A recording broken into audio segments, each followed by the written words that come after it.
Welcome to the European Sport Congress podcast, where we discuss sport projects and priorities with amazing guests who are leading sport innovation.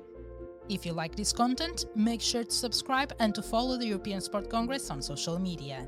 Joining us today, we have Nuno Dias, founder and vice president of the General Assembly of Sport Evolution Alliance, where he also works as a project manager in sport. Nuno has a background in communication and he has worked for several media. He's also a coach of martial arts. Nuno won a European title in Brazilian Jiu-Jitsu, as well as many titles and many medals for the World Karate Federation, and is a world champion of Shukokai Karate.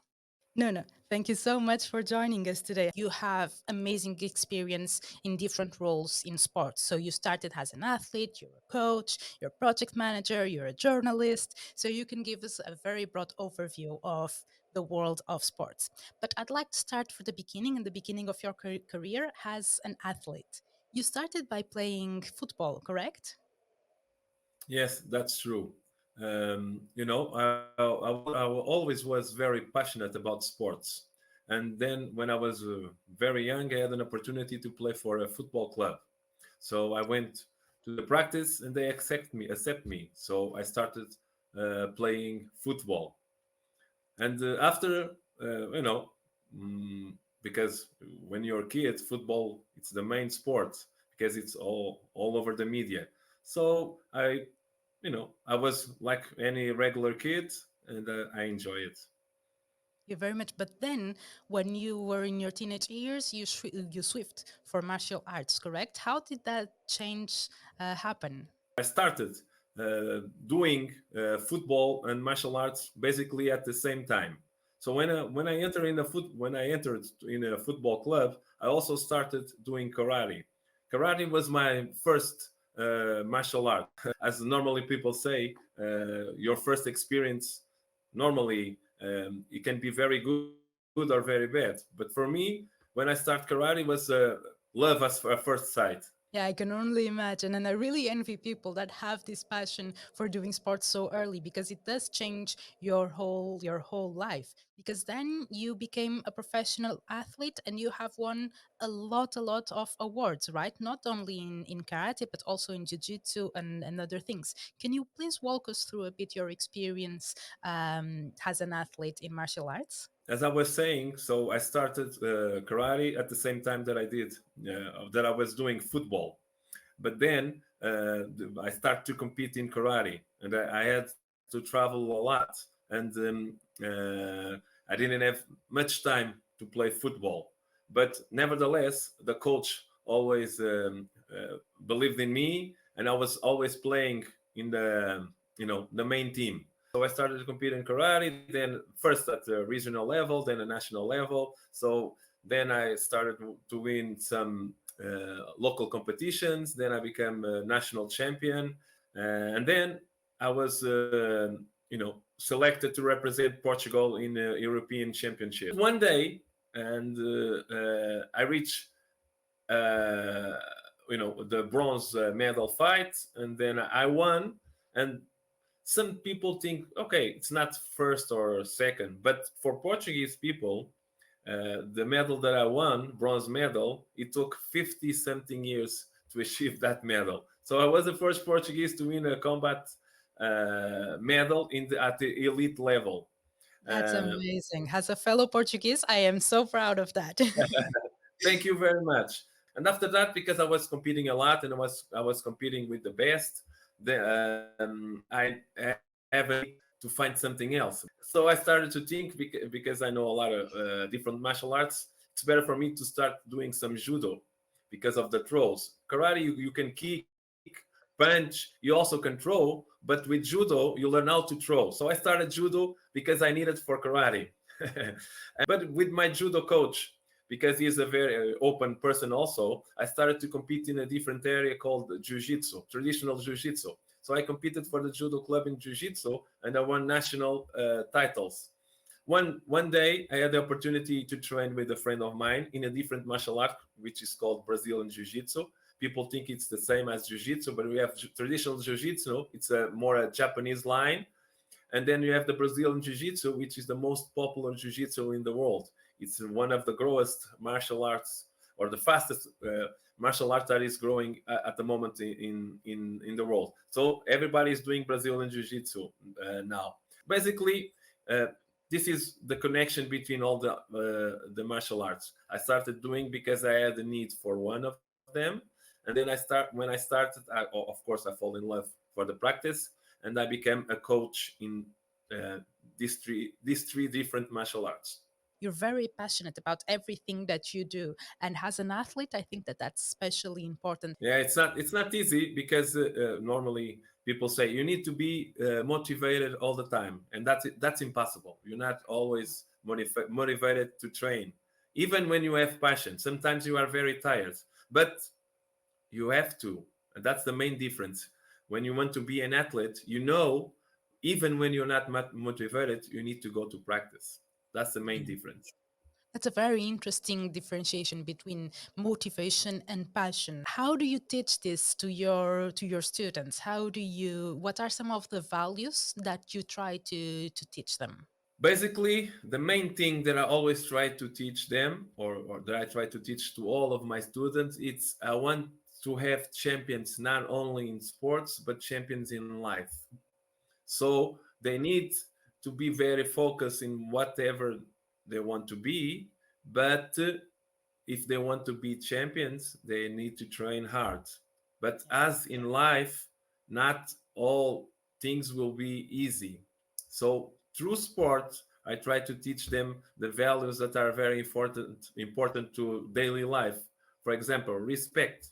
You need to respect your opponent because he's always training like you. Yeah. And values like, as I said, respect and teamwork, sacrifice, resilience. These values are common with your daily life. So through sport, I try to teach them that you need to be very you need to have perseverance in order to improve um, yourself daily by respecting others and of course and the other values that I was It's talking just before. mentioning. Yeah, that's great because there are a lot of studies now that we're talking about. They're analyzing the importance of coaches in athletes and in sports, and they are basically mentors. The role of coaches is a person that accompanies you and makes you grow more as a person than as an athlete, even sometimes. Do you see any difference between how it was before and now that there is this new approach? Do you think it has changed somehow the role of a coach? I think I will start by saying that the coach is never only a coach. Mhm. He has to be a psychologist. He has to be, as you said, a mentor. He has to be sometimes a parent, not because the parents are not there, but because some athletes they speak better with the coach that they do with their parents. So a coach can be many things, but still, as it was in the past, some coaches they think only about achieving the medals, the result. They forget about the person. Of course, things are changing. Information, scientific research, proving that what you should do. But still, for some coach, achieving the medal is the main goal, and for some coach, there is no other goal than achieving the medal. I think we need to put the person also First. in that. Yeah. Yeah, it's a work in progress. And I think that one of the things that's really helping changing that mindset is all this focus also on projects and on sports science and on sports development. So maybe we can go to your experience also as a project manager. For how many years have you been working as a project manager in sport? My first experience as a project manager was before being a sport project manager. So I participated in a project called European project called YODA, Young Ordinary and Disabled Athletes. It was a Yeah. project where I have to participate with other colleagues, and we received some formation to be mentors in order to help athletes to conciliate their sport life with academic life or their working life. So that was my first participation or acquaintance to something related with sport project manager. Since then, I start working through Sport Evolution Alliance, which is a non-governmental organization that I founded with some colleagues, and I guess I'm working in this area about straight without stopping for at least 3 years at least. That's a lot of work, but also it's a lot of innovation because it is growing a lot. For instance, the European Union, the European Commission is putting a lot of effort, money, funding, and opportunities and visibility into sport and into improving sport. How would you say that your vision of sport, both as an athlete, as a coach, and as a citizen, has changed by being involved in all these projects? So I can say, for example, as you said, European Commission is putting a lot of money there in order to the European countries to collaborate. So we can start by saying all those countries they have a different cultural. So if you want to try to do something only basic on their culture, you're going to have some barriers because there are so many different cultures. And if you also try to do something about only education, they have these different systems of the education. But and so on. There's a lot of different areas. But if you try to do something through sport, sport is a common ground because if you play soccer in Spain, it's the same as you play soccer in Portugal. If you do judo in France, it's the same as you do judo in Ireland. Mhm. And if you do karate, in other European country, it's the same rules. So through sport, you really can connect people in something common. So I think sports, it's I think at the European Union they are having a great vision because through sport they can really transform societies and by putting people collaborate with each other. So I think this is very important. That's a really great vision of it, how it can be used to bring people together and to create a real community. As we were speaking, this might not be very established yet because we've only started looking at sport like this in the past couple of years, I believe. So we are still growing this community. And one of the things that I find very, very important for for every stakeholder in the sport community is to understand its importance of having a group, of having a good network, of collaborating with others. So you have already set an example of why it is so important, which is to overcome the cultural barriers that we might find other ways. What other advantages would you say that we get from being in this community, in this sport community, and by collaborating with each other? It's always a learning process. When you are with others, you are always learning something. I had a saying, I use it for me every day. A day that you don't learn anything is a waste day. So you need to learn every day. So when you are surrounded by others with more experience with you are always learning and improving. So for me to collaborate with other people from different countries or even from my own country that I don't know, that share different visions, that share different opinions, that think different about me. So this allows me to grow. So Yeah. when you do this at local level, it creates a huge impact on community because they start seeing things different. But if you bring also people from outside of a community to your own community, I think that helps people to have wings. They can they can think that it's possible that they can fly everywhere. If people don't see anything besides your own circle, I think that limits you a lot. That's an amazing view that this community brings you, gives you wings to fly and grow. It's really great. Now, still, when we're talking about projects and about projects in sports, there are a lot of priorities and we can go through some, but I would like to especially focus on one because you also have personal experience in that, which is dual careers. So we know that sometimes for athletes, it's difficult. As you were saying, they are so focused in getting the medal that they don't always have this preparation of life after they stop doing sport, but you do. How do you say that first we change this mindset, and how can we prepare athletes for these shifts that they will face in their life? That's a very good question or questions.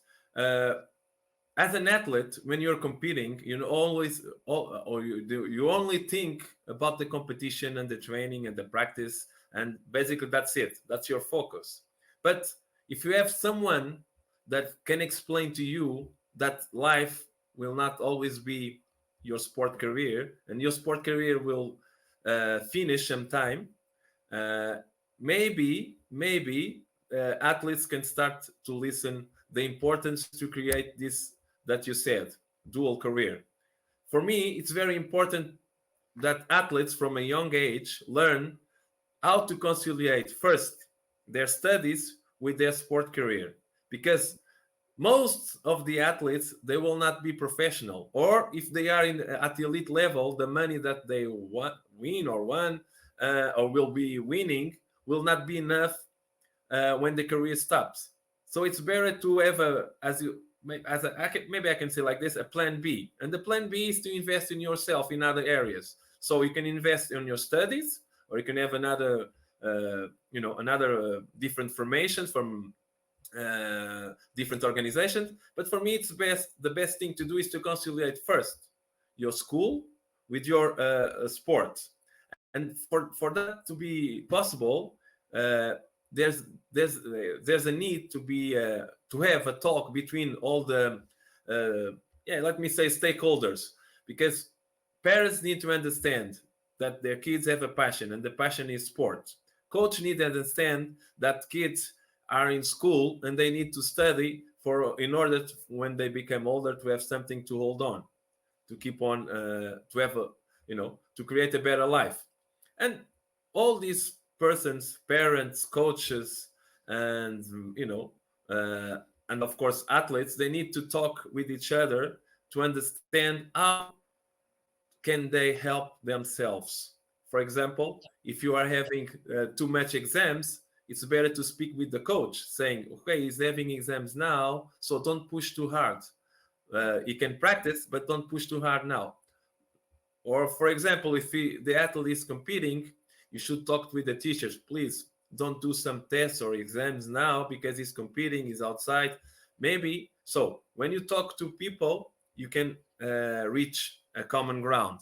So, for me, dual career is very important because this way, athletes will have something besides their sport career. Yeah, exactly. And it really relates to what we were saying in this new vision we have of sport, which is a community effort. It's from the teachers, the coaches, everybody needs to be aware of what it takes to be a sportsman. It's not only having being an athlete with talent, has I think was the mindset some time ago. Very good. And now, besides this preparation for the dual career, there are also many other innovations, priorities, and values that are being taught through these projects. So, for instance, on sustainability as well, which I know you are very passionate about as well. You have a lot of work done on this area. You have some projects on it as well. You are in some apps that promote sustainability through sport. Now, can you tell us a bit more on how this interest through sustainability in sports started and the path that you have had until now? Yes. So for me, I used to work as a lifeguard, and when I was a lifeguard, uh, still not when I was lifeguard, I always enjoy when I go to the beach to see a clean sand, clean water, good environment. I like to enjoy, but also it's also very important to me because I also love that. I like to see people enjoying themselves, Yeah. so I like to see happiness. So for me, sustainability started when I was working at the beach, and I saw that there was a lot of dirt on the sand. So I started cleaning as part of my daily routine the sand. And when you do something and you are a lifeguard, some people start copying you because you're a reference at the beach. So this was a good thing that I start to do because I clean the beach. So people start to feel more happy at the beach. They started to be more, uh, to have more pleasure because the sand was cleaner. The water was also cleaner because because of the tide. When the water comes, it takes everything to the ocean. So everything that you leave in the sand, it will end up in the ocean. So if you clean the sand, educate people, don't throw the waste, put the waste on the right places. So for me, this was the beginning. So I started to use this in all of my life, trying to be sustainable. So if I can use a bike to go to my work, I will use a bike. I don't need a car. Maybe if the distance allows me to do this. Sometimes, because I was an athlete, I used to do like this.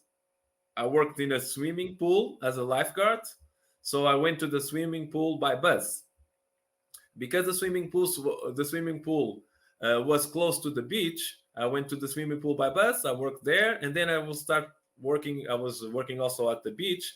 I will put my backpack on my back, and I will run to the beach. So I was training, and I was also being sustainable at the same time. So for me, this was a good thing to do. But also because I'm an athlete, I was invited to. I invited myself. I can say that. Yeah. I start talking with a person that created an international organization called Eco Athletes, and I'm one of the first athletes to be on that organization. And this organization teach athletes to speak about, for example, climate change, and how can athletes promote a better or and sustainable, for example, sport events, or to promote awareness about the environment to their communities. So through sport, we can change lives because for me as an athlete, I have my own community. I don't like to say fans because I don't I don't consider them only fans. They are my community. So through my sports, I started to promote sustainability, and I still am trying to create awareness about these problems related with the environment. But sustainability is not only about environment. You have to have sustainability in your daily life. Why this is important? Because if you don't have, for example, a healthy planet, it's hard for you to be healthy. So everything is connected. If the plant is not healthy, you can be the best athlete in the world, but when you go for a run and if you see the smoke and the clouds up in the air with the pollution, you will not feel comfortable, and in the end, you will be sick. So you need to protect the planet as your daily routine. For example, choose more sustainable transportation. You can use the bike when you have the opportunity, or use public transportation, or even when you use a car. Just don't use the car by yourself. Just if you have some friends that go to the same way, just put 5 or 4 people inside the car, and that's more sustainable. So for me, sustainability is part of my daily life, and as I said, it's not only for environment purpose, but for everything. I don't like to, for example, to have too many things that I don't need. So Yeah, that's an amazing approach because that, like you just explained, everything is connected. But especially as an athlete, and the example that you gave was amazing. You go for a run, and then the air that you're breathing might be polluted. So every change is need. And I think that you also gave an amazing example of how you were the one that started picking trash from the beach, and people started following your example. Because I think that sometimes people think, oh, but I'm just an individual, I will make no difference. And you have just proven otherwise, exactly, that by setting the example, people can actually have a huge impact on sport, no, on life, sorry, on the planet. Very good. So we knew, you know, that we also have a lot of projects, and that sport is very, very connected to sustainability now. When you also work in an organization that promotes a lot of projects on sustainability, how do you think that from an institutional perspective, uh, organizations can help promote sustainability in sport? well, I will start by saying again that athletes, they have the ability to transform the world by talking to the people that like them. Yeah. So if you give the example, as you said, it's easy for people that follow the athletes to change their behaviors. So you can start by that. But also, in European projects. I'm working or I'm taking part in different projects related with sustainability. You you can use sustainability in all areas of life. For example, there's a project called the Green Campus. So in this project or in that project, people are trying to promote sustainability in the university campus. Can be sustainability like the food that you are going to eat, because if you eat a lot of meat, we already know that you have to create more animals, or in order to create animals in a more uh, less harmful environment, we have to put them all together. And I don't want to talk about this now, but at the food that you eat, or the way you move, the way you commute inside the university. Instead of using elevators, just use the stairs. There's a lot of things you can do. But related with sports, for example, there's projects related how to organize a sport or a green sport event, for example. And you can start by the communication. Use only digital. Don't print paper. That's Yeah. small things that you can do, but you can always also promote your event to be greener. Try to ask people to arrive to the event or the day of the event by bike or by public transportation. So this way you reduce the emissions of the bad things that go to the atmosphere. And a lot of things also you can do. For example, this European project also promotes, for example, green education through sports.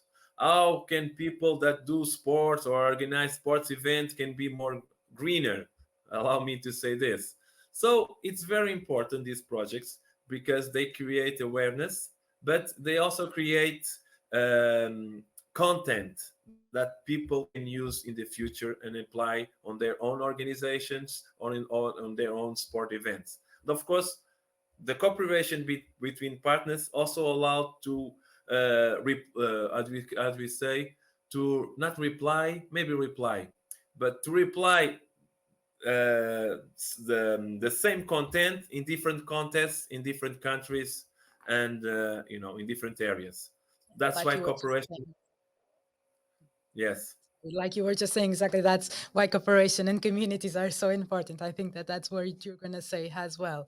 And exactly. you also mentioned another very important thing, which is this of gathering data, gathering information, and then raising awareness about that. I feel like we are on the path for that. We already have a lot of information. We still need to collect a lot more that we don't know about. But this thing of creating awareness as well within institutions and within the role of everybody as athletes, as everybody, is very important.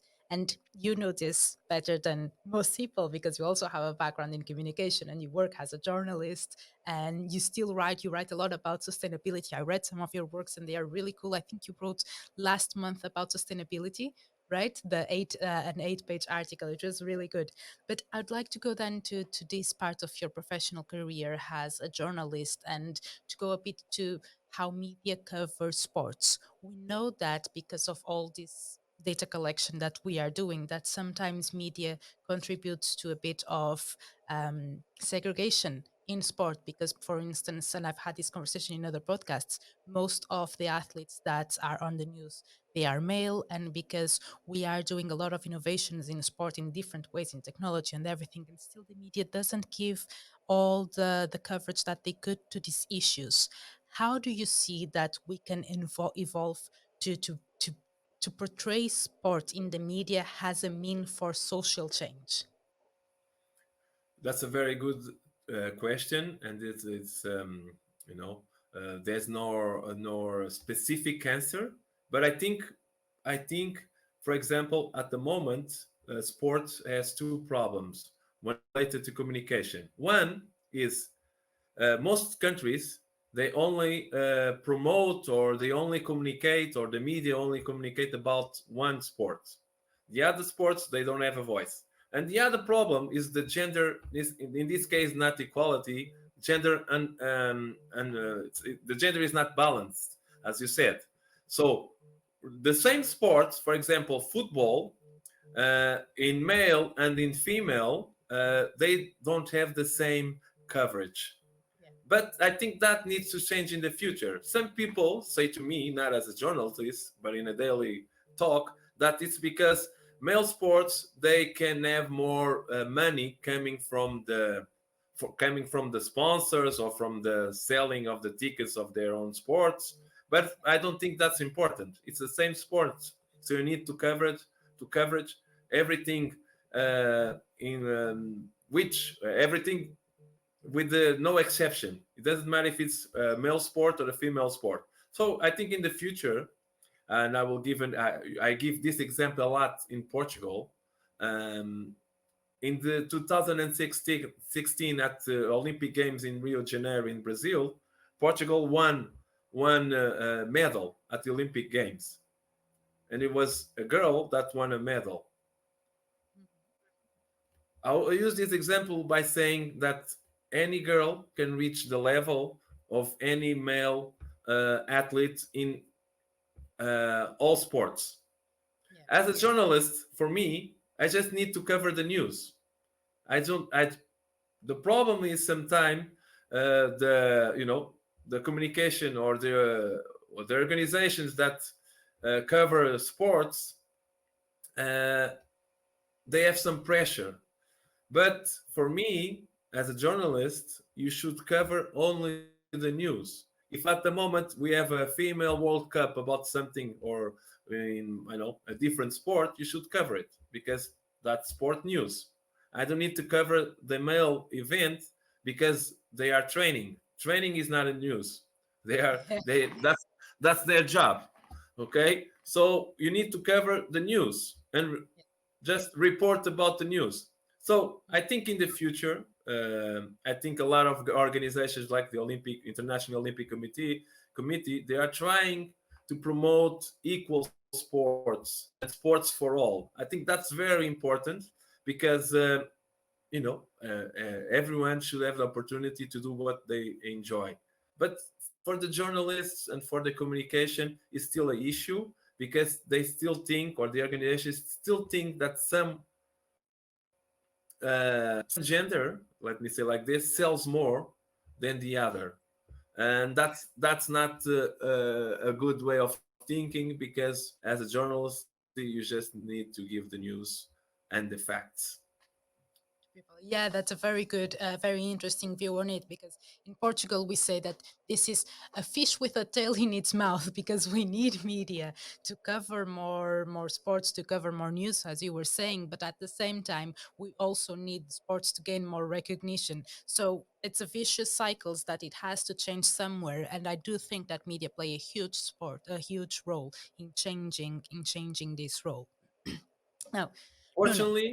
Fortunately, sorry, let's just me finish. Fortunately, I'm having the opportunity to do something. For example, not related to sports, but when I have the opportunity, I always try to do something. But as I said before, I write for a magazine, and in that magazine, one of the issues was women in science, and we related why still in nowadays in the same position with the same formation why female scientists win less than their male. Counterparts. Yeah. Yes.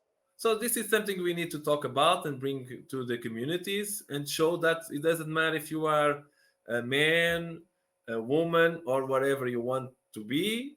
You should have the opportunity to do everything that makes you happy. Yeah, I love that, and I also love how you constantly, and through this interview, we've seen that you constantly lead by example. So you take out the trash, you start talking about this. You as a journalist, you do this, and I think that that's really a great perspective on how we can change the world and make it better.